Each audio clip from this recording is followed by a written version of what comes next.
bergandik. Lekin mana shu misralarni yana bir karra o'qimoqchimiz. Sizlar ham eshitangiz shuni. Qani marhamat. O'zbekning bir xonadonida qadim san'at ochdi go'zal yuz. Bitta uyning osmonida porlab chiqdi naq 2 yulduz.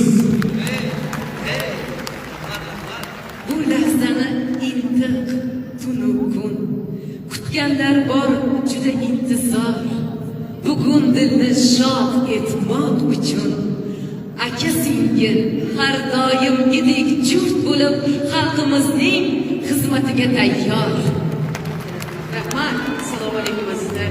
Assalomu alaykum. Hammaga bugun kun muborak bo'lsin. Davlatimiz rahbari tashabbuslari bilan bo'lib o'tayotgan mana shu kechada ishtirok etib turganligimizdan juda ham xursandman. Ilohim yurtimizda yaxshi insonlar ko'paysin.